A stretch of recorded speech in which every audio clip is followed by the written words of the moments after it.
Hey guys, నిన్నైతే నాకు అసలు మూడ్ బాగాలేదు. అస్సలు మూడ్ బాగాలేదు. అందుకే నిన్న ఏమీ పోస్ట్ చేయలేకపోయాను. నేను నిన్న మార్నింగ్ మాత్రం 7:30కే క్లయింట్ దగ్గరికి వెళ్ళాను అనమాట. యాక్చువల్లీ ఇక్కడ రేపు మేకప్ నాకు చెప్పారు. సో మేకప్కి, శారీ డ్రిప్కి, హెయిర్ స్టైల్కి నేను వెళ్ళాను. సో క్లయింట్ లొకేషన్ దగ్గర రీచ్ అయిపోయి నేనైతే లిఫ్ట్లో క్లయింట్ వాళ్ళ ఇంటికి అయితే వెళ్ళిపోయాను అనమాట. సో నా మేకప్ నేను స్టార్ట్ చేసి అండ్ హెయిర్ స్టైల్ అది కూడా నేను స్టార్ట్ చేస్తాను.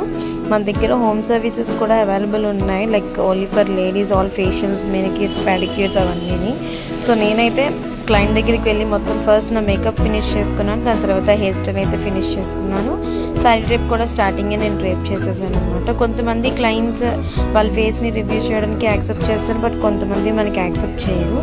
సో నేను కూడా క్లయింట్ ఏదైతే మనకి ఫ్రీగా మూవ్ అవుతారో మనతో పాటు, సో నేను కూడా దాన్నే అకార్డింగ్గా ఫాలో అవుతాను. సో నేనైతే మార్నింగ్ వెళ్ళి అండ్ వితిన్ 1.5 hourలో నా వర్క్ కంప్లీట్ చేసుకొని రిటర్న్ అయిపోయాను.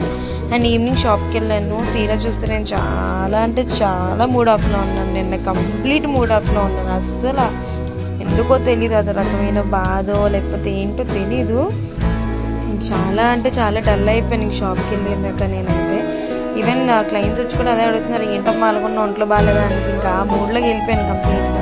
సో క్లయింట్స్ వచ్చారు, కొంతమంది జ్యువెలరీస్ తీసుకున్నారు, కొంతమంది శారీస్ తీసుకున్నారు. అలాగే చూసుకొని నైట్ అయితే నేను ఇంటికి వెళ్ళిపోతున్నాను. వెళ్ళినప్పుడు మాత్రం వర్షం మామూలుగా తొలగట్లేదు. అప్పటి వరకు వర్షం అస్సలు లేదు. 8:30 అయినా 9 తర్వాత అనుకుంటా స్టార్ట్ అయింది. చాలా హెవీ రెయిన్, మామూలుగా లేదు. ఫుల్ తడిచిపోయి అట్ లాస్ట్ నేనైతే ఇంటికి వెళ్ళిపోయాను.